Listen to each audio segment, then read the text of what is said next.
Nor is it divisible, since it all alike is. Nor is it somewhat more here, which would keep it from holding together. Nor is it somewhat less, but it is all full of what is. Therefore, it is all continuous, for what is in contact with what is. Moreover, changeless in the limits of great chains, it is unbeginning and unceasing, since coming to be and perishing have been driven far off, and true trust has thrust them out. Remaining the same and in the same, it lies by itself, and remains thus firmly in place. For strong necessity holds it fast in the chains of a limit, which fences it about. Wherefore it is not right for what is to be incomplete, for it is not lacking, but if it were, it would lack everything. That's the first page that's up in the nest there. And again, we had, in the last space, gotten through the first 3 lines in a discussion.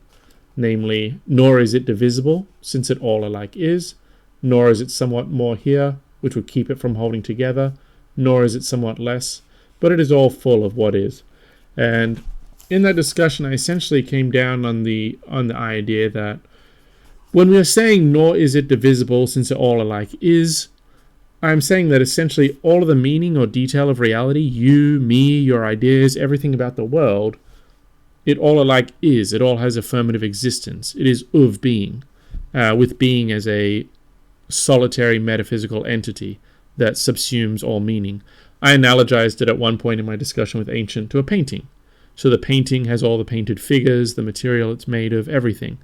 But all of that information, all that detail is of the painting, which is this all-subsuming, perfectly complete metaphysical entity or painting. So I was analogizing it in that way. So when I say it is not divisible, I was understanding that to mean it's a reference in part to another section of this poem. I don't want to flick through it right now, but we did it in the last space. But essentially, where would something be divided off to?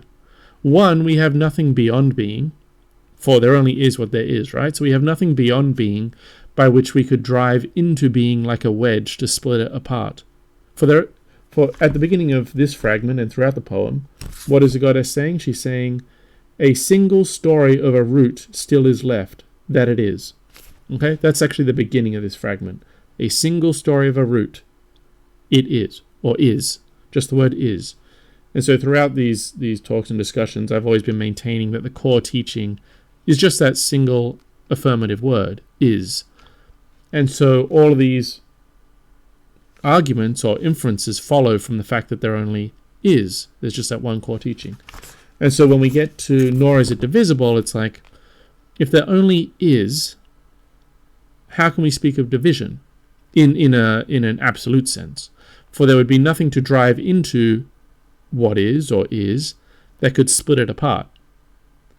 And it's not like we could, from within what is, ourselves being part of is, or subsumed by what is, existence, it's not like we could put it somewhere outside of existence. Because there only is. There is no alternate place where you could push existence or like carve off a piece and hide it.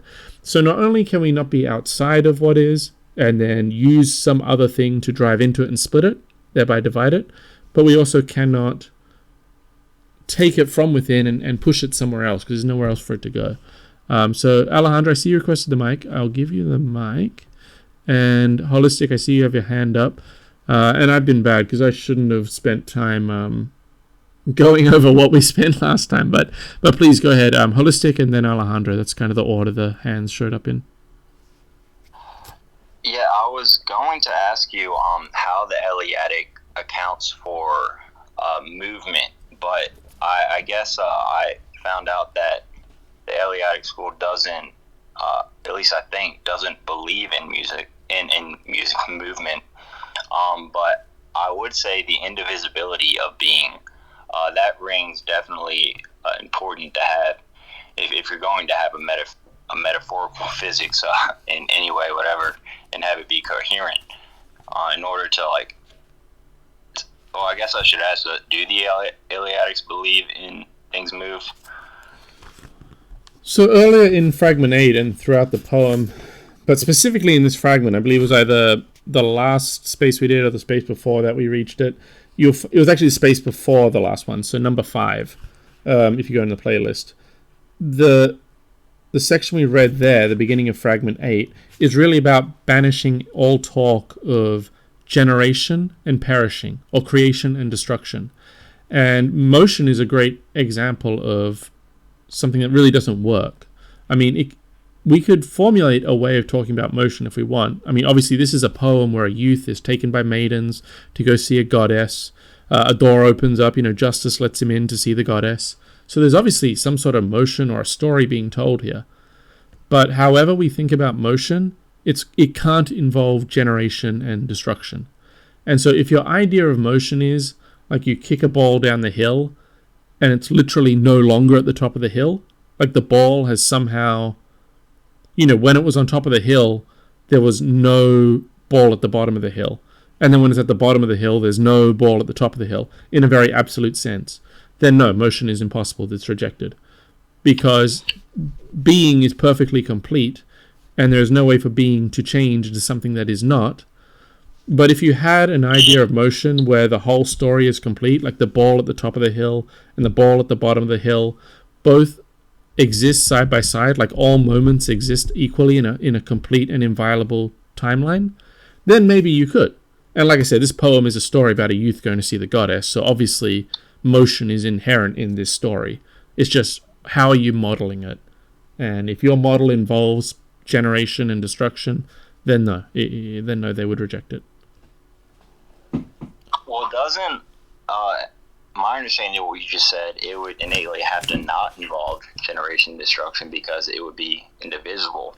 But I think what you just said makes sense if you don't assume a Einsteinian spatial overarching metaphysic where you have to do picture. Like, you cannot grapple with Zeno's paradox if you do that. But if you have a simple being, everything is indivisible like a flow of a river. That would make sense, in my opinion, and sort of a... Well, the problem is, is the river perfectly complete? Like, the core question, if the core teaching of the Eleatics is, like existence or affirmative existence, and everything that is said has to be within that core teaching, then we can say reality is perfectly complete, right? Because reality, or what is, would contain all meaning. And so in your discussion of like, oh, well, if we see time as a river or something, I'm not saying you can't say that. What I'm saying is the river complete? And so therefore, when you talk about change, is it only relative? So like, is the mountain where the water is coming down from and the mouth of the river as it opens out into the ocean, do they both exist absolutely and in the same sense? It's not like one is non-existent or outside of being and then comes to be. That's the problem. So when you talk about the river, I think you have to ask yourself, am I admitting that the river, which is here analogized to existence or the whole of reality, is it perfectly complete? If you can say, yes, this is perfectly complete, I will never look outside of this. I will never rely on anything else or what is inside it. Everything I have to say is going to be of the river, is going to be contained there and is always there and can't be destroyed or pushed somewhere else, and I cannot add to it from somewhere else. If you can answer affirmatively to those challenges, then yeah, you could probably make an Eleatic argument for it. But if you are taking the river as something that is not perfectly complete, because later the river will be looking differently, and in looking differently, it's only kind of like the river is imperfect then. So if you have an imperfect picture and that's what your river is doing, then I'm going to say no, it's not going to work. So it really just depends on, do you accept that reality is perfectly complete? If yes, then maybe you can fashion an account of relative change or relative motion that works. If no, I think you're going to run into trouble, and you're not going to be Eleatic. I hope that answers you, Holistic. Okay, Alejandro, you have your hand up. Thanks for waiting. Please feel free to jump in.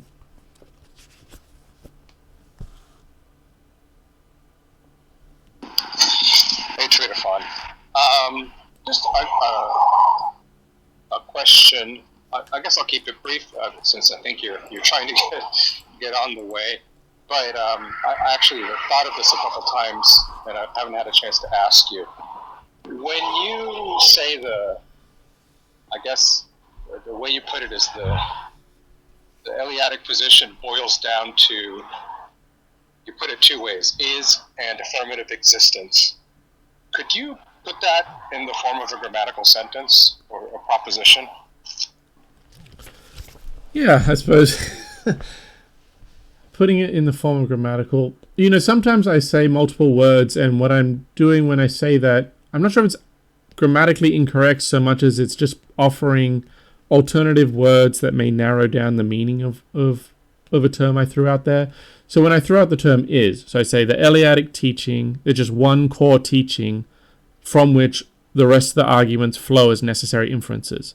So that's I think there is grammatically correct. I'm saying that Eleatics had one core teaching that they start their texts with. And when I say they, I'm just, all I have is Parmenides and Melissus, right? So Parmenides and Melissus, the core teaching that they start with is just that word is, or existence, or, I'm saying or here because it's making it grammatically correct, but some sort of affirmative presence, right? The core teaching is there is what is. There is affirmative presence. That's the core teaching. And then all of the subsequent arguments, I believe, are necessary inferences of that. For example, we're in fragment 8. Oh, go ahead, Alejandro. No, that's really it. I mean, I of course, I'm interested to hear what else you had to say, but my guess is if I got you to put it in propositional form, it would be a tautology. And that seems to be what it is. Yeah, I guess, is it a tautology if I say is? Like, just, that's the affirmation, is. Well, that's the thing that I have my trouble getting around because I don't find it grammatical. But if you say affirmative presence existence is, right, you just have, two names for the same thing. This is that. That's a tautological form. Yeah, well, I suppose when I make the analogy to a painting, right, and I say that being is analogized to a painting in that we can speak about all the details in the painting, the material and whatnot, but everything we speak of, ourselves, all of it, is of the painting. It's like this all-subsuming, solitary metaphysical entity. It's with an eye to that analogy that the first line of this argument or proposition, propositional structure that I'm putting forward, it's with an eye to that I'm saying there is, or there is this all-subsuming existence. Like, that's my first premise or affirmation. It's there is an all-subsuming presence, or fact of existence. And then, or like this can be said of everything you could identify and yourself. And then here are the necessary inferences that follow from this. And because there are no other premises prior to the arguments, a lot of the arguments are necessary inferences or necessary conclusions. And the one example I was going to say was if we have the first premise as, there is an all-subsuming fact of existence. And then line 2 is going to be something like, therefore, reality is solitary. And why is it solitary? Because all is subsumed by this metaphysical entity or point of fact, right? So there's nothing beyond it. We already said it's all subsuming, so there's nothing beyond it, there's nothing else. Therefore, the grand total, or the being, being writ large, is solitary. So now we have it as a solitary thing. Well, I see, Alejandro, if you feel free to speak or say anything else. But I'm going to give everybody and DVG, looks like I got 2 mic requests, so I'll hand them out. I'm good for now. Thank you. All right, there we go. Everybody, feel free to speak first. You requested the mic first, and then DVG. I don't think we've ever spoken, but hello, and feel free to talk after everybody's had a chance. Is this nobody has changed his name? Yeah, that's right. All right, well, now I'm talking to everybody instead of nobody, but how are you doing? How you doing? Good. So, yeah, I basically actually agree with Alejandro that, being would be a tautology, but on the other hand, it's the opponents of Parmenides run into a contradiction which is much more offensive to logic, which is basically they put themselves in the position where they have to claim that non-being is, and I think that's a much more grievous thing to say. Yeah, I'm 100% with you there. I think that any attempt at... Well, okay, so let's speak to tautology first, right? So we went through the first fragment, the proem, in the first space we did, right? So we're at number 7 now. So the first space was number 1. And the what does the goddess say? We keep returning to this part. It's right at the end of the proem. And she says... it's the bit about it being... I'm just flicking through to it now. It's a bit where she says that being is the steadfast heart of persuasive truth. So that we received that fragment from a couple of sources. We received that particular section in 2 different formats. One format is the steadfast heart of persuasive truth. The other format, that in front of me here, well, whatever, it's called well-rounded truth. And so it's a... it's circular logic, I guess. It's well-rounded. And so I think in the poem we can find some admission or acceptance that this is a tautology. It's true because it's true. It's well-rounded. It rests upon itself and has no need for external explanation, because anything that we term explanation would be within its context. You can't have an explanation beyond being, because being is all subsuming. So I think you can totally bite that bullet. Even Aristotle uses a tautology in the De Anima when he says thought is the thought of thought, and it's almost like when you approach the limit of what is thinkable, you're going to have to wind up with some kind of tautology at the end. Yeah, I mean, I think then I even hate to say it's biting the bullet, because I've always just viewed affirmative existence or presence as absolutely necessary and undeniable and all subsuming. And so it's like, if my position is that those who try to grasp for a non-being or a way to preserve genuine change that's not just relative, if my position is they are essentially incoherent and speaking gibberish, I guess my criticism of them is that they have not accepted the tautology, right? They've not accepted the undeniable, necessary truth that all is. But you used that metaphor before of the river, and how ultimately the river is connected to the mountain, and the mountain, the river is also connected to the sea, and the whole situation changes or whatever. How does an Eleatic account for, I guess you could call it, energy conversion? What is their account of why is the river different in the future? Well, so if we go back to the I want to say it was not the last one, but again number 5. It's been a while since we did the last space actually on this. I'm just going back to the section where he talks about it not being in the past, not being in the future, but being in kind of like a eternal now. Hold on a sec. I got to go back to fragment 8. Because, well, right off the bat, you're going to be disappointed if you want Parmenides or Melissus to spell out a model of change that they do accept. My position is essentially they must accept some form of relative change, because, look, we have a poem where a youth is taken by maidens up to the gate between night and day, and justice lets him through, and they have this, tea party where the goddess tells him the metaphysical truth.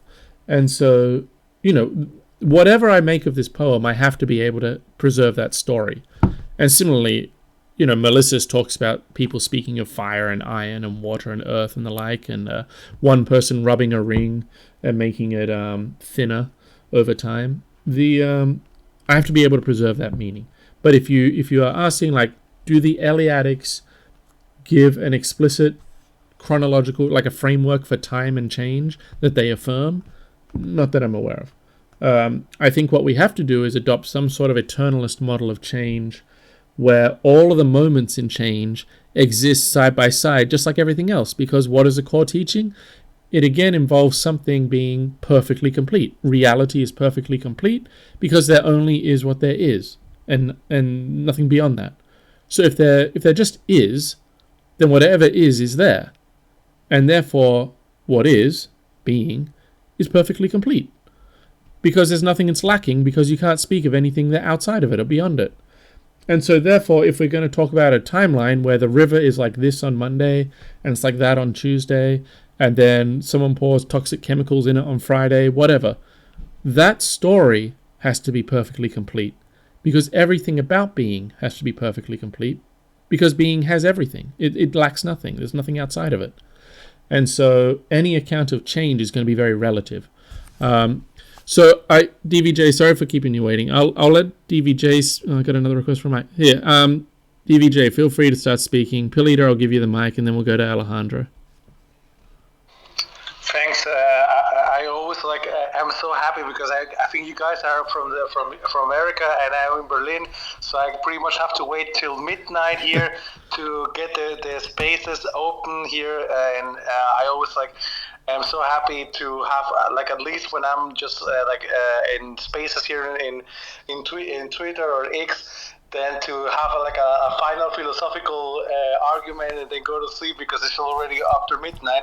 But yeah, I think that I concur with your assessment, Tweetophon, because this notion of eternity, this so-called tautology, I think I studied a lot my studies in philosophy. I work a lot on Heidegger, and of course I wouldn't say that Parmenides was kind of like the precursor of Heideggerian sort of workings, but at least I can think this notion of being, of estin, being like a certain type of sedimentation of metaphysical thought about facticity. It's not just the tautological aspect that you can express within a proposition. What is it about the quality of being that makes it itself truthful with regards to anything else that comes after it, as to be how in the translation, at least in German translation I'm reading, being something that it's not there, or being denying being. What is the constant that will make that differentiation be something like some sort of error or mirage of what is actually truthful about existence, about being, about what thinking about being it's all about. And I think it's not just about regarding it as a tautology, but see being as a absolute necessity, because it's reflective of our positions as living human beings that are thinking about their positions. And that's actually, in my opinion, very akin to this idea of facticity that at least the early Heidegger tried to articulate with this notion of hermeneutics of facticity. So I will go for in this modernistic interpretation a little bit more in that direction, to try to understand or engage with Parmenides through that position of we are engaging again with this hermeneutics of facticity.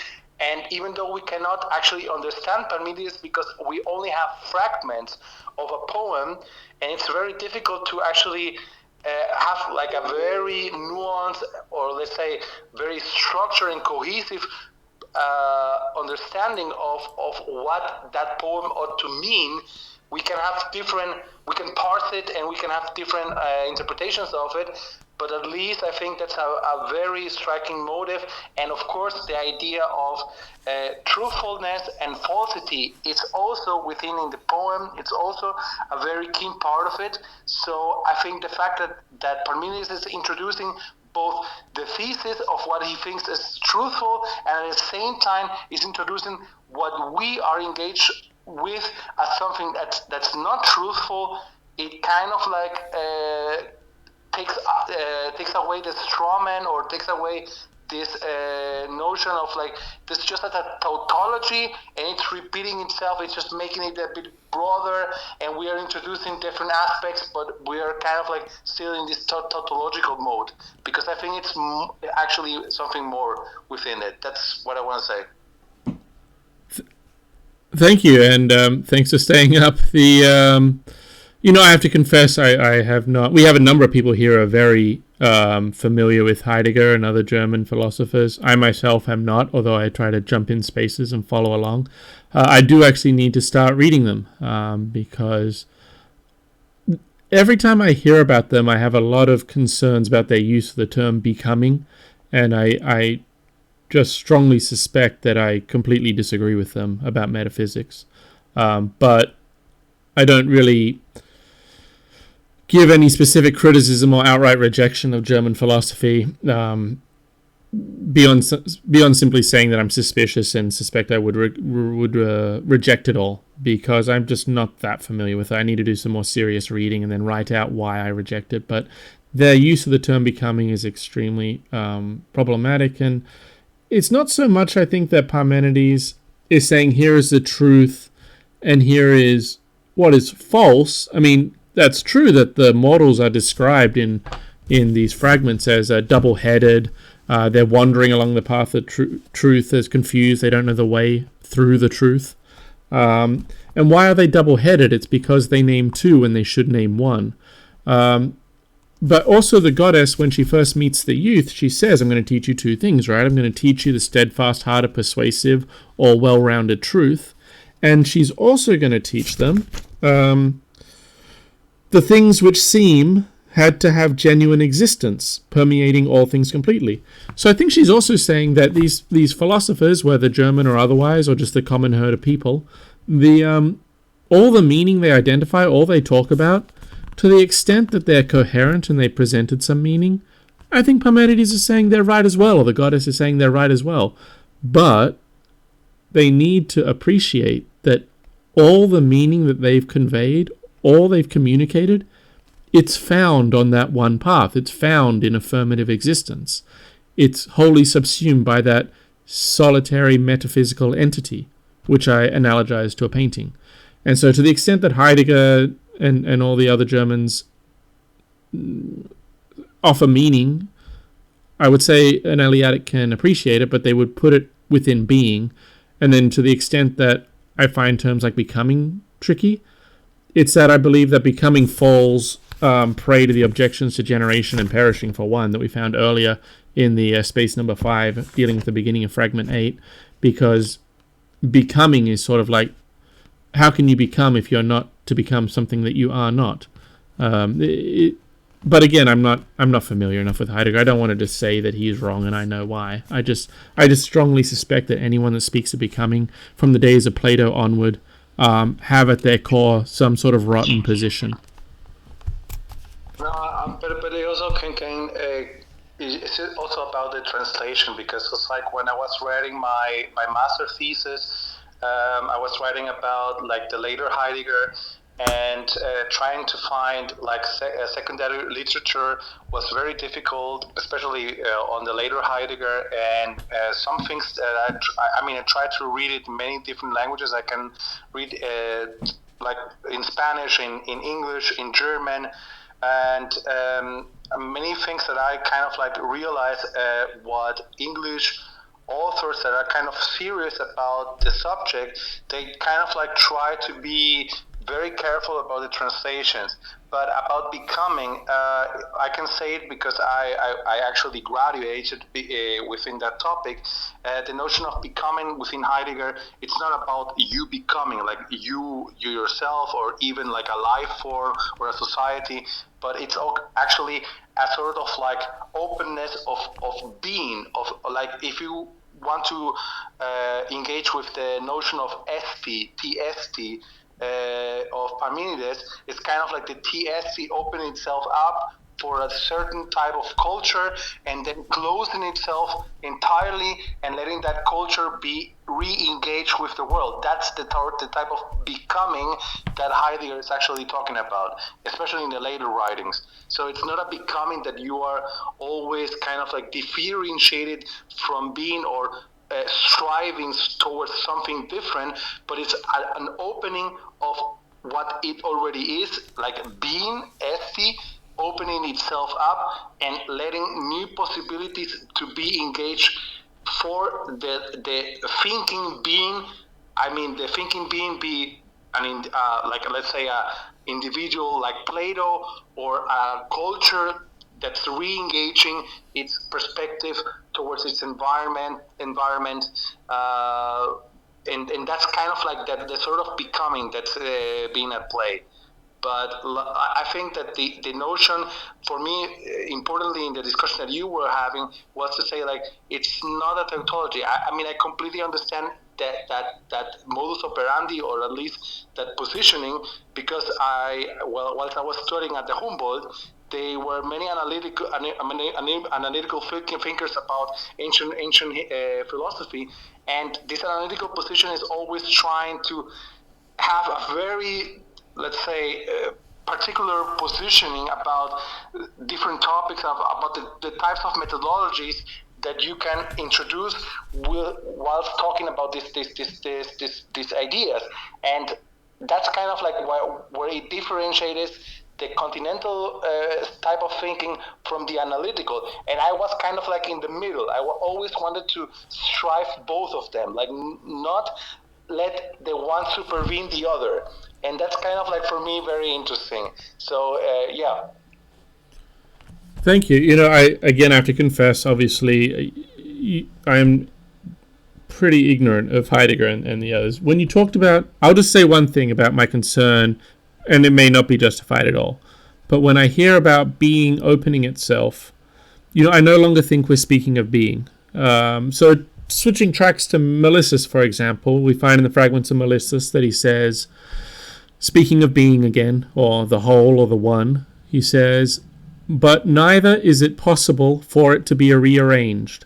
For the order which was previous is not perishing, nor is one that is not coming to be. And since nothing is either being added or destroyed or altered, how could anything that is be rearranged? For if it came to be different in any respect, it would then be rearranged. And my point is, if we are saying that being is opening itself, I don't think we're talking about being anymore, because being encompasses the open and the closed. It's not like being was closed and then became open. Any discussion of opening and closing would have to occur within the all-subsuming context of being. And so being never opens and never closes itself. Being is both the open and the closed for both those limited things. Like, to say something is open is to say it is not closed, right? It's a limitation. It's like narrowing a scope. Being is not narrowed in that sense of either being open or closed. But I can appreciate that maybe I've missed the mark here and Heidegger's saying, like, this is how we should think about being and now we'll feel more open about it. I don't know. So I can only express what my knee-jerk concern is. I see you dropped down to listener. Well, I hope I did your comments justice, and thank you for staying up late. It's always good to have an international crowd and everyone here with all ideas. Alejandro, feel free to speak. Oh, I see you requested mic. So Alejandro, you go ahead, and DVG, I'll pass you back the mic when I can. Yeah. Okay. I wanted to make a remark about, well, basically, kind of going back to the conversation about movement and change. But it's a little bit different than the approach we took so far. So twice you said that we should notice the fact that the poem begins with a narrative in which events seem to succeed other events, and so there's some suggestion that it's not entirely wrong to talk this way. And whether or not, to what degree the opening is simply a poetic device or something that has to be taken more literally, I'll set that aside. But it does seem to me that aside from the question of whether we can establish with a kind of a priori argument, the way you're reconstructing it, that change is impossible or movement is impossible, we still need an account of why things look that way. And the reason we do is because it is not by chance that we have these words in the language and that we have the sort of imagination that goes with them. So, for example, to set aside, right? I mean, let's just take I don't know, something like Newtonian physics, or just the simple calculations somebody makes to get a catapult to work or a rocket to go up, something like this, right? All of this presupposes that there's time t1 and time t2, and the rocket's here at this point and there at that other point. Now, I'm not saying that therefore change is real or movement is real. The a priori argument must hold up. But what do we do with that, with the fact that it overwhelmingly looks that way? Is that a cognitive problem that humans have? Is it just fine that science and everything else proceeds with this mistaken view? Or would it somehow be better? What? Is there some kind of supplement? I don't know if... Sorry, I didn't mean to cut you off. Go on. Well, that was pretty much it. Thank you. Yeah, so I'm not sure if science is mistaken in that example of, T1, there's a catapult, T2, the rock is soaring through the air or whatnot. Because, we can analogize being to a painting. It's this big solitary metaphysical entity that contains all meaning. But you could just as easily analogize it to a movie, and so then it's going to be a fully pre-recorded movie that contains all the scenes. So I don't think it's wrong to say there's time 1, time 2, time 3, because if there is a timeline, all I'm saying is that the timeline exists perfectly complete, like a movie exists complete, right? Although obviously, in my opinion, it's more like a choose-your-own-adventure book or a branching story. But yeah, I don't necessarily have a problem with there being a timeline. I wouldn't say that catapults our assumptions or our science is wrong about it. I'm saying what's wrong is to try to understand this process as involving some sort of absolute generation or perishing. So when the catapult has flung its stone at T2 and then the stone lands in someone's house at T3, I still believe at T1 there's a house and a catapult and the rock hasn't been hurled yet. And of course at T3 when I say that, I'm by definition in T3 and looking at a crushed house. I'm just maintaining that the timeline is completely perfect, just like being is completely perfect. Now, to your broader... Go on. I'm sorry. Can I interrupt you? Yeah, go for it. I mean, I was going to answer your broader question about, or your challenge about why is there such a system. But no, go ahead.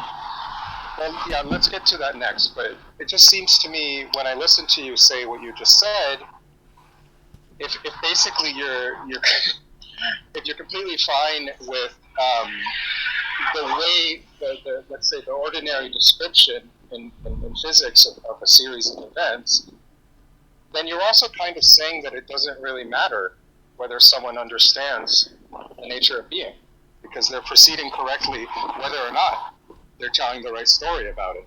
Yeah, no, I can agree with that. The every actor in the chronology will play his role regardless of whether he understands being or not and the ramifications of it for his modeling of the world. I mean, what do we sometimes say about metaphysics? We sometimes say metaphysics is the least practical science of all because it's the broadest, right? It's not about any particular entity. It's about all entities as they hang together in this grand unity. It's sort of beyond the particulars. But also, I would just say this. You're going farther than that, though.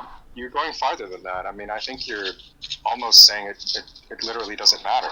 Like, we could just as well not do it or ignore it, which I don't think we would usually say about metaphysics. Well, I think there are some very... universal. I think as humans there are some very, profound consequences and benefits to whether or not we understand this. Because, if you understand the nature of being, and the permanence of all things and the perfectly complete nature of reality, there are certain things you won't fear anymore. There are certain religious beliefs that you would reject and not be terrified by, or to fall in love with and to give yourself over to, because you would immediately reject much of philosophy and much of religion in its claims. I mean, if someone came to you and said, if you do this thing, a god will crush you down to nothingness and you won't exist, you would just kind of laugh at them and say no. Wouldn't you have to change your mind in order to do that? So, yeah, I mean, that was kind of the other point here, is about why is this model, and it's going to lead into that discussion, but all that is possible is necessary. And so by changing your mind, well, it's like I said, it's going to get into this broader discussion of what is being, like what does being consist of? And my ultimate position is going to be that all that is possible is necessary. All possible meaning is present in the whole. And so if there can be a system where a catapult functions, it will be there somewhere in being. And if we're there, then by definition we're there, right? But if you're talking about changing your mind, for this discussion of free will, we have to ask, what do you even mean by changing your mind? Like, what does it mean to change your mind? And I can draw up a model where if all that is possible is necessary, and it's possible for you to walk through door number 1 on the left or door number 2 on the right, if both of those are possible, then both of those are necessary. And there is a time you go through door number 1, and there is a time where you go through door number 2. They're both present in the whole, and you're going to experience both of them. And then changing your mind is just going to be another sensation of choice in that. But ultimately, you are going to do both of them in the whole. So there's going to be a story where someone tells you, look, you go through door number 1, and a big god is going to crush you down to nothingness. And if it's possible for you to believe that, then yes, somewhere in the timeline, you do that, and you experience that, and you're really afraid, and you go through door number 2. And then if there's a timeline where you understand that you can't be crushed down to nothingness, then you just kind of laugh it off and go through the door. In the fullness of time, both of those are present, and it's really not significant which one, one is no more real than the other. But in the moment, I suppose it means everything to you in that limited perspective. And what does it mean to change your mind? Well, it's just that sensation of splitting between the two options. And one of you is going to be on the side that understands and does not fear this false story. And as a result of your understanding of being, you go through door 1 and you experience all of that. And if you did not understand it and you were afraid, you went through door number 2, and maybe, I don't know what's on door number 2. It doesn't really matter. In the big picture, you are correct. Being is beyond like a personal concern or weighing one result over another result, because being contains all results, is beyond morality, is beyond an individual. But if you're saying, like, can you change your mind in a moment? Yeah, you're going to experience this sensation of choice, and you're going to be drawn to one direction. And if you experience one direction, that's going to be what you're experiencing there. And when you're experiencing the other direction, you're experiencing the other direction. And maybe that means that's really important to you in that moment. But we need to define free will. If it's true, but I can say that it's a magnificently grand picture of reality, and it almost reminds me of a lot of Indian thought in some ways. Yeah, I mean, ultimately, when I was speaking with Alejandro, there was a broader question or issue that was raised about, and maybe Alejandro didn't mean to raise this question, and I just saw it where it wasn't there. But this question of why is there a system where it says T1, then T2, and then T3, and ultimately, long story short, the answer I'm going to get to is that being is all meaning, all possibility. It's all there in what is, because what is perfectly complete. And that's why I have this branching timeline where in the fullness of it, you do actually experience all possibility, all meaning. Whether that is Indian or not, I don't know. I'm really unfamiliar with Indian work. But yeah, holistic, I guess, 100. Oh, I see people requesting the mics again. Okay, holistic, feel free to jump in and I'll start handing out mics again. I got a couple of requests. Oh yeah, I forgot what I was even going to say, or my hand was even up. So. All right, no worries. Someone else. I see DBJ. Back to me, though. I had something for you about what you were saying. All right, let's go by. Well, DVJ, I guess you're staying up past midnight. You go first. You have your hand up and you're staying up late. No, just what you said lastly. I think that there's something, I don't know, maybe I'm just too naive about it, but I think there's something that we have to differentiate about this notion of dynamics of, like I would say, energia and entelekia and this fulfillment. And you're kind of like approaching this latter aspect of being already fulfilled, something that's going to be fulfilled.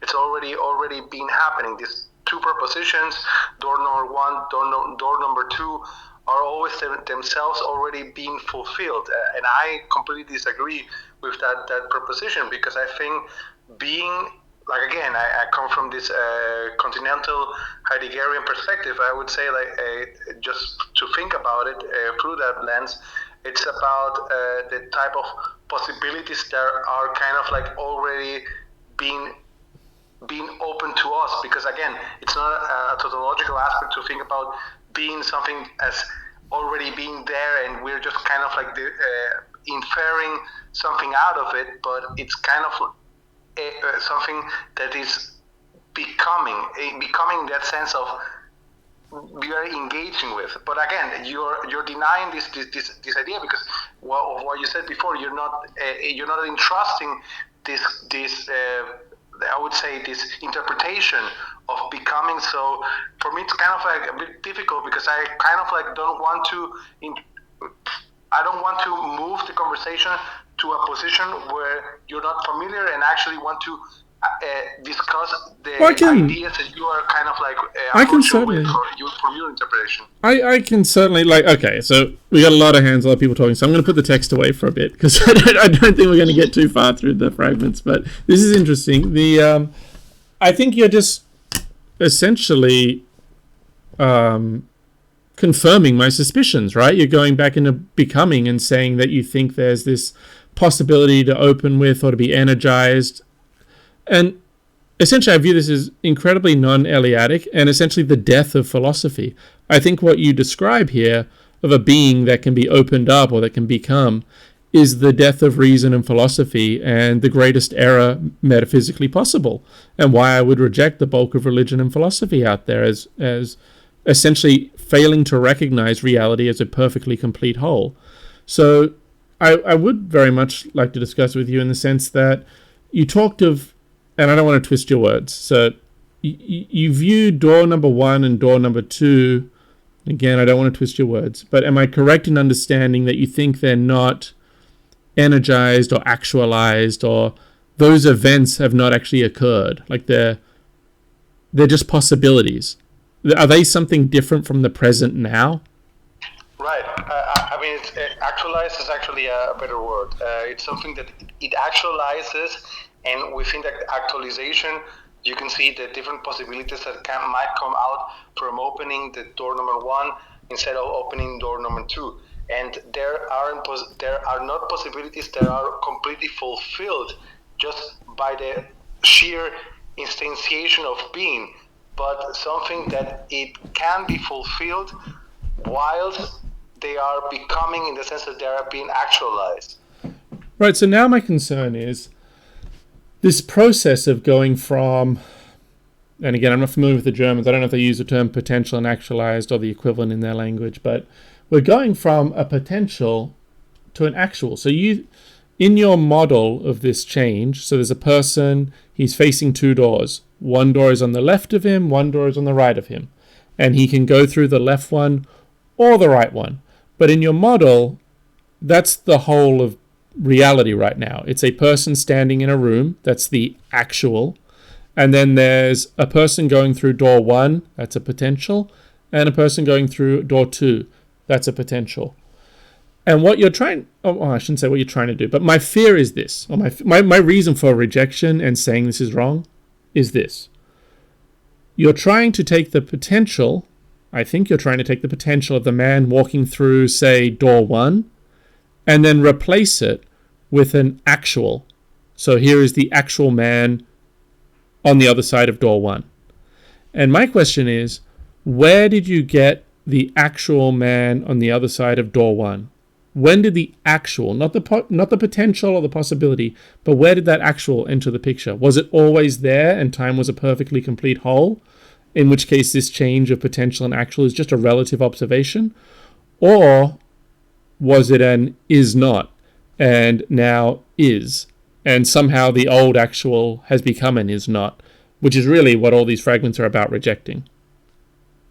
No, I completely understand what you're thinking, because it's actually you're making the differentiation between the actualization, or you're criticizing, taking it synonymously, actualization and potentiality, the potential to something and the actual doing of it, and not seeing actually the situation that both of them, from the instance or from your perspective, or let's say from the Parmenidean perspective, they are all both truthful, in the sense of they're all both fulfilled, in the sense of they are part of being. They are not necessary for them to be actualized, for them to be potentially in themselves truthful as part of being. Well, wait, hold on. Well, for one, there's still the question of how do we get the actual man on the other side of door number one?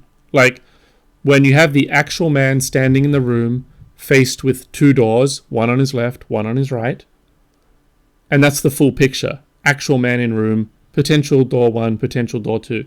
How do we add to that picture to have an actual on the other side of door one?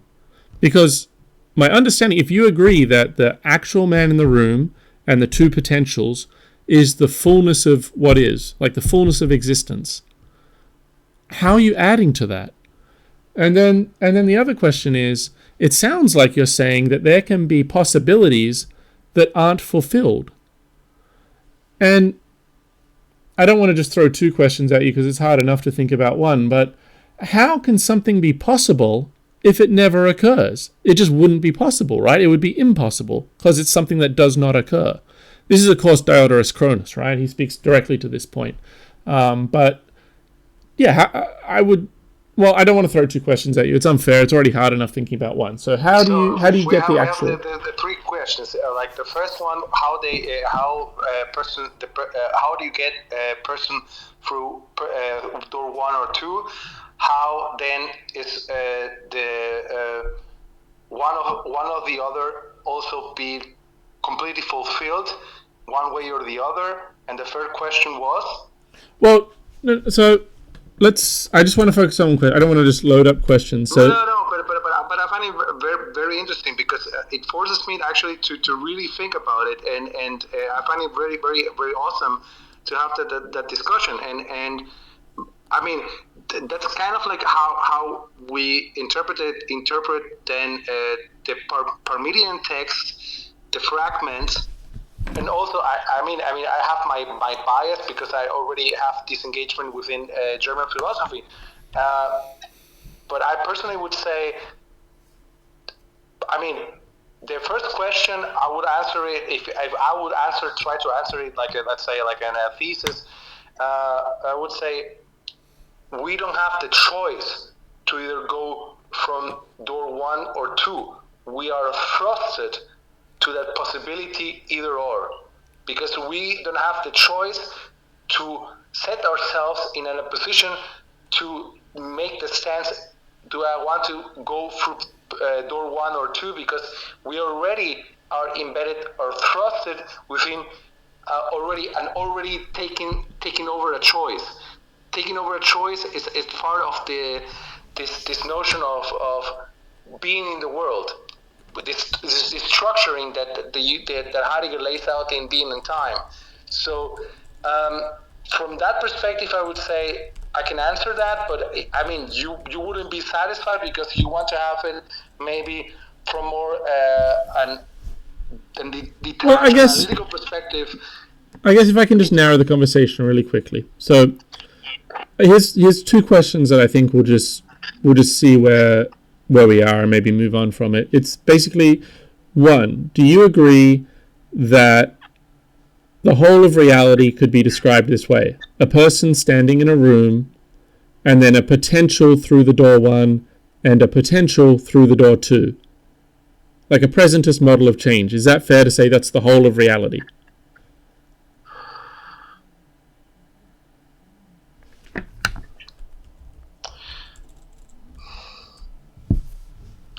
I mean, because you're juxtaposing it to a possibility to either or. For me, it's kind of like difficult because again, I would talk it about from a perspective that it's in that sense. Okay, but do you understand my again, position? I don't want to induce you into a different conversation than what you're actually talking about. So I would say no. Okay, and so when you say no, are you agreeing with my position then, which is that there's a person in the room, and that's actual, it's real, and there's a person on the other, there's that same person on the other side of door 1, and that's just as real, that moment is just as real, and there's a person on the other side of door 2, and that's just as real? No, because we will then have to go in that sort of modulation of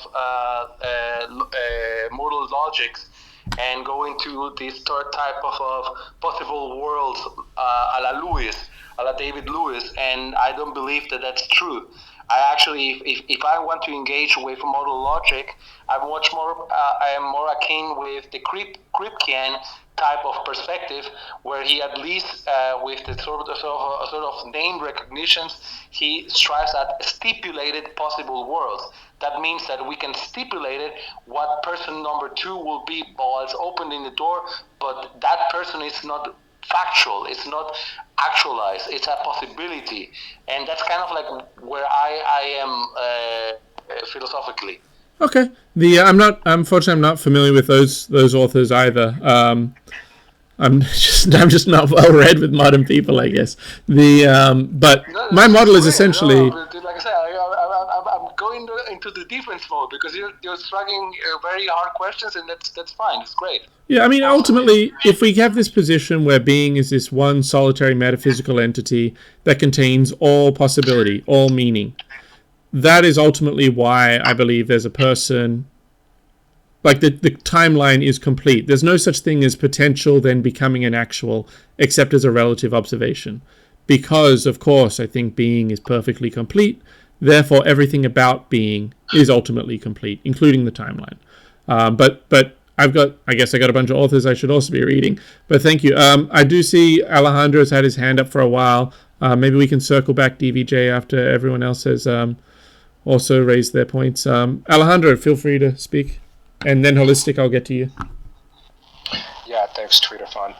Okay, let's see. So in our last exchange, there was a kind of second part of the question that we got into a little bit, but not quite. So I wanted to come back to that, and maybe some of what I heard in the interim might help us. So broadly, the question is. There is this tension between an a priori account of how reality must be or how existence or being must be, and the obvious fact that it doesn't look that way to most people. So what I'm looking for are your thoughts about two things. One is, why is it so absolutely common that people see it wrong? And second, I heard you saying a little bit, I think at the end of your first response to me, that it seemed that for you the benefit of this view is primarily, I guess I would say, ethical or almost in the realm of religion without being a religion, but right, performing those functions, right? And so getting the account right, moving from the wrong account to the right account, is principally something that will put us mentally and emotionally at peace, but won't improve things like science, etc. So let me get your thoughts on those 2 points. Why does it look that way? And am I right that the reason that we should abandon one point of view and adopt this one is for those benefits? Yeah. Okay. So for the first question, I almost have an objection to the question, right? Because the claim is reality doesn't look that way. And I just don't agree with you. I think reality does look that way, and people would agree with me after a general conversation about the problem about positing nothing. Now, one, I don't know what I expect people to say about reality because... Okay, wait, hang on. Can we stay with this for a second? Yep. Stay with this part. Yep. Go ahead. In part, I see what you're saying, right? But in part of this, we could look at just the semantics of words like movement, change, disappearance, destruction, and so on. And your argument would have to be that we're drawing significantly incorrect conclusions from the use of these words. And so this almost turns into an operation of changing how we understand these words should be used. Well, we're drawing an incomplete picture, right? I don't say incorrect so much as incomplete. And in its incompleteness, yes, we reach incorrect conclusions. Now, I would expect that a limited entity like a person or anything else that is not the whole truth to have an incomplete perspective or incomplete account of the truth, right? So the real challenge or the real problem with people discussing change and motion and the like, if that's what we're focusing on, which is, that's a fair thing to focus on because that's one of the big contentious points with the Eleatics, right? It's sort of going back to Melissus where he has that line where he says, look, people talk about fire, earth, and air and water and all that good stuff. And that's not actually his objection. His objection is when it says that things seem to perish or to come to be from other things. And he's just saying that's incomplete. It's not that you have let's say you pour water onto a fire. It's not that there isn't water. It's not like it's incorrect to say there's water, or that it's incorrect to say there's fire, or it's incorrect to say that when you pour water onto fire, the fire is quenched. All that I can be perfectly fine with that. The point is that all of those events and all of those things remain true in their own right, just as they are. And so one is not perishing and one is not truly coming to be. And it's the incompleteness of the science or incompleteness of the account that is the objection. It's like, well, you said that the fire, not you, but the person said that the fire is quenched and is now nothing. It's like, whoa, no. Fire is not nothing. The fire is what it was, and this procedure occurred in the completed timeline of it being quenched. But the beginning is just as real as the end. The fire is just as real as the embers that you're now looking at, because by definition you're here looking at the embers, so you're not there looking at the fire when you're here. But let's not conclude that what was is now nothing. The whole thing... Okay, but... Yeah. Well, it seems to me then, from listening to you, though, tell me if I'm wrong, but the incompleteness is with respect to what I was crudely calling the ethical ramifications of the account, not with respect to its explanatory value, correct? So, that is correct as long as it's not later discovered that... ultimately I'm saying the timeline is perfectly complete, right? So all these moments in time stand kind of side by side or in this giant web of possibility. As long as scientists don't later find out a way of that the past continues to influence the present, the wishes of the dead continue to influence the living or something like that. As long as there's no discovery made along those lines, yeah, I agree with you. I'm a little hesitant to just go full-fledged and say, yeah, there's no practical issue here, because what if time travel is true or something, or you can perceive what has occurred and what will occur through some means that we don't know about yet, like you can see the web of all possibility. I don't have that knowledge, obviously. I'm a little hesitant to say that for all practical purposes the past and the future are just not there yet and have no relevance. Because I'm not sure if the past and the future influence... it all hangs together, so maybe all influences all. And maybe to fully understand one moment, you kind of have to understand all the moments. And I think that's also kind of what we see in Zeno, right? It's like the man can't overtake the other runner. So one runner can't overtake the other. Or we don't know which step is the first one he takes because there's a infinite, if we're going to use that term, number of potential halfway steps. But if you understand the full story, you can actually identify the first step when it's taken as a whole. So I'm a little hesitant to say there's no practical ramifications, but yeah, I mean, I generally agree with you. Like, it's generally ethical and spiritual teachings I would be, and also legal ones for criminal punishment. Like, if you execute someone, you need to know the ramifications of execution. So yeah, but that's also a product of who I am. I'm not a physicist. I don't study physics and do engineering projects. So I never even really think about that. Okay, fair enough. Thanks. I'll let Holistic take over. Go for Holistic. How are you doing? Yeah, so I know that Alejandro was asking the question, or proposing that we need an account for that in a way to, like, further discussion. He wasn't saying that, like, he demanded it, but I would say, at least, as always speaking from the Greek skeptical point of view, do we really need an account of either of those? And if so, what is the point of even attempting to create an account in any way? Because, I mean, if we're going to try to have a truth claim about the nature of reality, which the Greek skeptic would never say anything about the nature, but he would have sent the appearances, which I hate this fucking word. We need a new word other than appearances, but he would happily assent to what is right in front of his eyes, what is simply there. He sees red, and he knows it's red, to say nothing about the nature. Why dogmatize about whether the spider is tasty when the spider is not tasty to the Greek, when it's tasty to the Chinaman? Why even have to have this metaphorical physics, this theory? I actually enjoyed the discussion. I'm not saying we shouldn't, but this would be what they would say is the source of disquietude, dogmatizing over beliefs that ultimately have no criteria for truth and will ultimately innately bring disorder, because everybody will be fighting over, well, is it being? Is it becoming? Is it a combination? And there's no way to decide it. Whether you want to use philosophy of science or sense perception, there's no criteria, which is sort of the ultimate treatment of the outlines. It's sort of like a parody of, like, they just take every argument and try to, like, show that, at least in some way, it is not a valid criteria. So, I don't know, that's the... Well, two things. Yeah. One is, I mean, Chinese at the fairs and things will eat scorpions more than spiders. So I would switch over to a scorpion, right? Or you go with the silkworm larvae.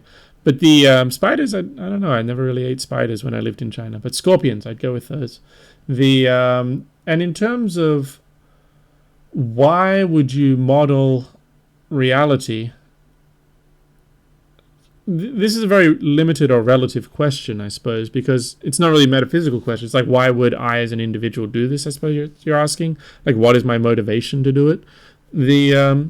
I suppose if this skeptic comes up to me and says, I experienced something red and now that's gone, I would say, what do you mean it's gone? Like, why are you telling me the red thing's gone? I liked the red thing. And then if the skeptic wants to answer my question, he's going to have some sort of context or model of existence to explain how one appearance after another comes upon him. And so he's saying something about the redness. Is it gone, or is it right where it always was? Well, so if you were to tell him that the redness is no longer there and it's no longer red, when his sense perception is telling him it is red, it would no longer be self-evident, because for something to be self-evident to the skeptic, it would have to be universal. As soon as someone disagrees, they would turn around on you and be like, oh, so the red thing is no longer red. How did you come to that conclusion? And why are you assenting to the non-redness dogmatically? What is the reason for this, and what is the criteria for proving that? I guess I would about the redness. I guess I would just need to start a conversation with a skeptic and see how he came to this point. I'm not sure why the sensation of redness.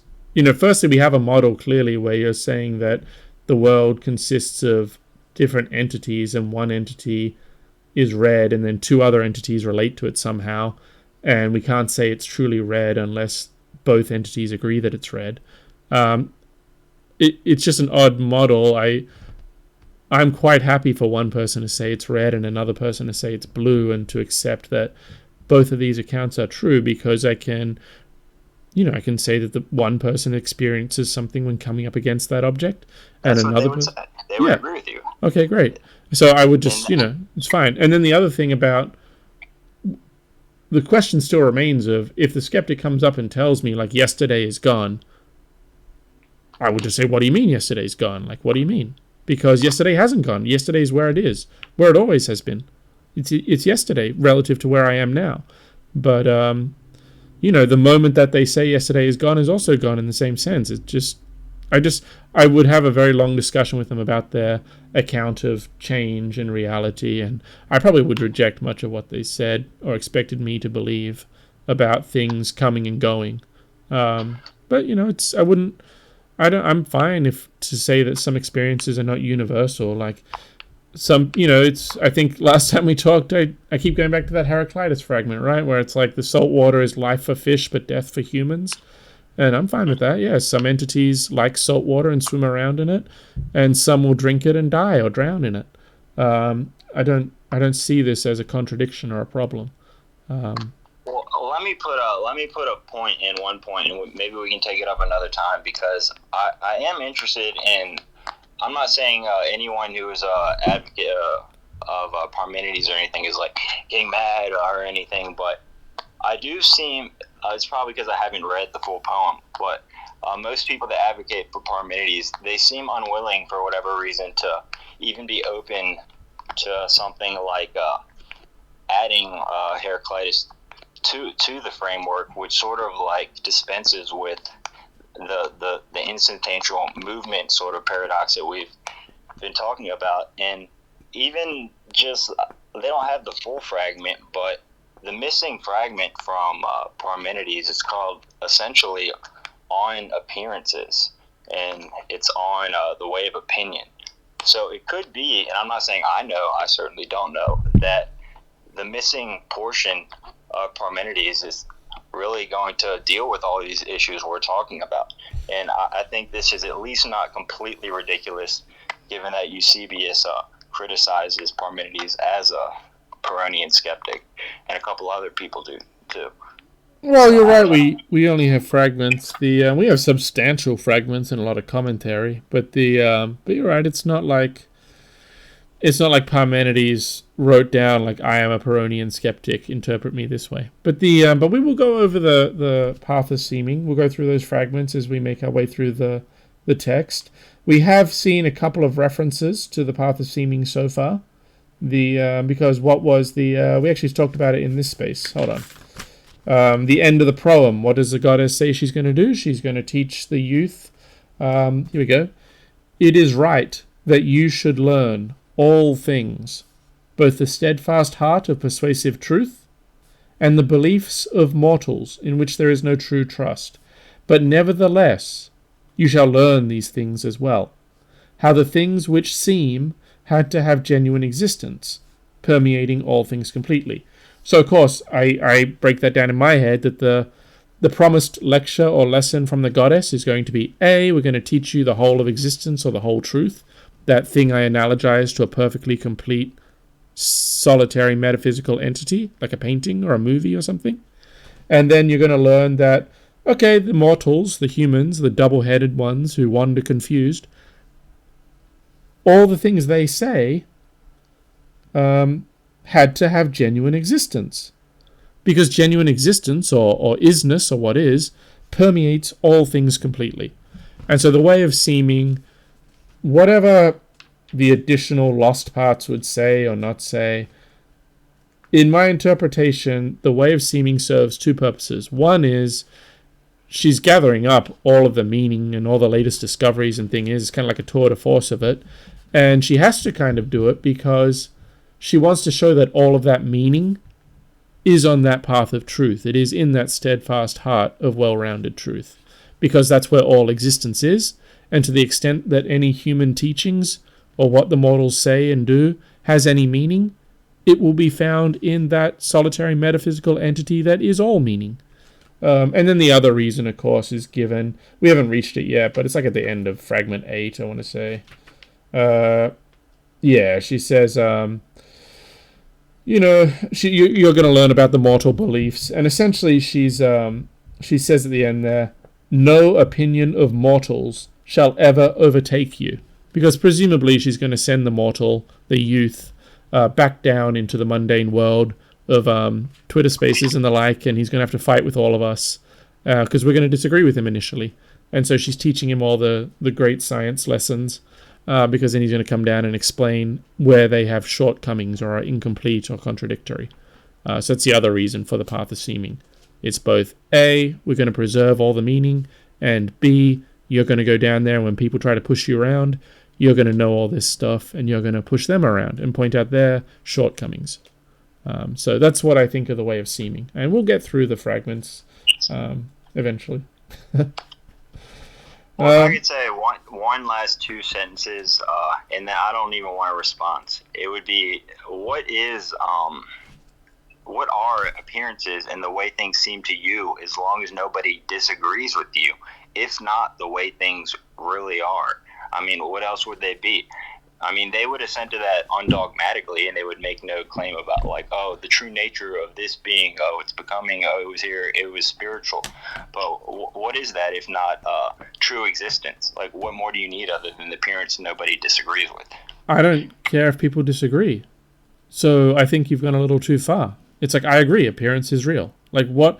I don't understand the interpretations of Parmenides where someone says, well, I understand what they're trying to do and why they may have gotten there. But there's a very old tradition of interpretation whereby there is a sort of a shadow realm or a realm of appearances that is separate from what is or the truth in some way.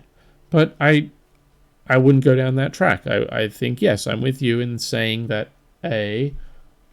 whatever appears to you is. I mean, you can't deny that which hits you. You might have a bad description of it. You might come up with a model that doesn't reflect it well, but whatever is, and that includes illusions and appearances and the like. The real challenge is just how well we communicate amongst ourselves about what is seen and heard. And if someone came to me and said, you just hallucinated, you saw a ghost, that doesn't change the fact that I saw a ghost. Maybe they disagree with my account of what I saw, or maybe they have pointed out some contradiction in the way I described it. That's all fine, but I don't care about the disagreement on a metaphysical level. It's fine for one person to disagree with another, but whatever meaning is there is all true, and they're all on the same path. And to the extent they fall off the path by identifying a contradiction, well, then there was just no meaning communicated. But yeah, whatever meaning is there, it's all on the same path. I don't care if two people look at something and perceive it differently. Both of their perceptions will be on that one path of all meaning. Okay, so would the being of the example would be the ore in the water. The being of the ore is to be, it is, the ore is. Would, when your senses are telling you, once the ore is inserted into the water, that it is now bent, does the being change because the appearances change, or is that irrelevant, or what is the metaphysical, I think it's irrelevant. Account of that? Yeah, I just think it's irrelevant. Yeah, I would just say it's irrelevant. People will have different agreement. I mean, they won't be able to help that they appear differently to them. So wouldn't there have to be some metaphysical account for that? I'm not sure what metaphysical account you're looking for. It's like you draw up a model of why these two people are having these experiences and show how it hangs together.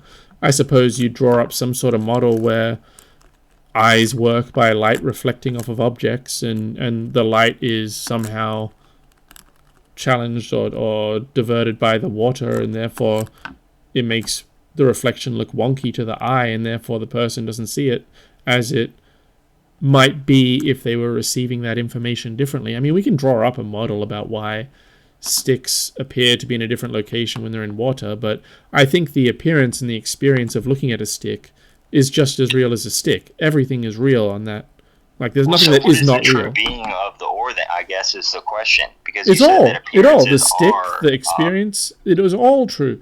Being is a well-poured substance. This is another fault, and I'm being bad next. I'm about to criticize Plato and others about gradation of being, and I said I had to go at 4:30, and it's 4:35. So I'm actually going to cut myself off there. I would just say the stick, the person looking, their experience of how sight works, it's all equally real and legitimate. And the real struggle is how are we modeling this, and how do all these different parts hang together or relate. Obviously, if you get hit with a stick, it feels different than getting told about an experience of looking at a stick. So things relate differently. It all interrelates. It's like this big puzzle that we have to explain, and we're part of that puzzle. But the vision of a stick and the stick hitting you, they're both part of reality. They're both absolutely true and real. It's just a matter of describing it and showing how it all hangs together. DVG, you have your hand up and you wave. I am closing the space really soon, but please feel free to. I know you were talking earlier a lot, and that was great. And share your thoughts. But I will be dashing really soon. Yeah, sorry, but I'm just thinking a lot about what holistic was actually saying, and in one sense, that direction that holistic actually tried to talk about this aspect of what if we're seeing something that isn't there, it isn't truth. Was we know that it isn't now, as metaphysicians know that it isn't truth, and we know that it's something also truth, that is a different structure behind it, and that we're just accumulating appearances that are not true. I mean, in that sense, it doesn't sound to me that the argument is ontological, but mostly epistemological. In that sense, I think that the drive from the discussion, it's more about what we know, how we know that something is actually truthful, and not about what is being in itself, but actually what can we understand as something that is truthful because we are there, because there is being, and how can we distinguish it from something that it isn't truthful, because even though it is there, we can also say it or start to differentiate it as something that it isn't truthful. So in that perspective, I think we find ourselves in a dynamic that it's all about this criticism or not criticism, but sort of trying to understand our epistemological stance about what we can differentiate about what is truthful about our reality and what's not truthful about reality. So I think that can summarize what I was actually thinking from it. Well, it is an important discussion about what we mean by truth and not truthful or falsehood.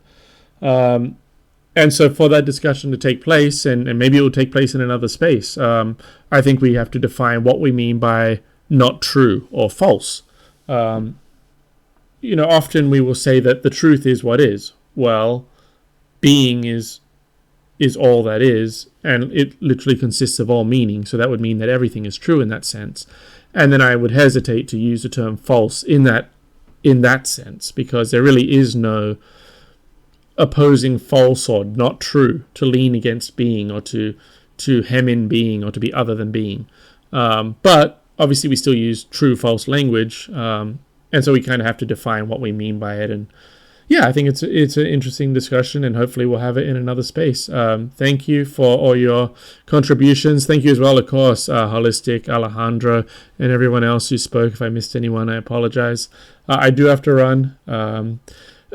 Amusingly, and this is my fault, I really enjoyed the discussion, but we actually went backwards in the text. So we actually end this space further back in the text than we started. We were three lines in on that first page, but I think we only got one line in this time. And that is entirely my fault, but I'm very happy that everyone was here, and it was a very good discussion. So thank you, and I hope I see you all in the next one. Bye.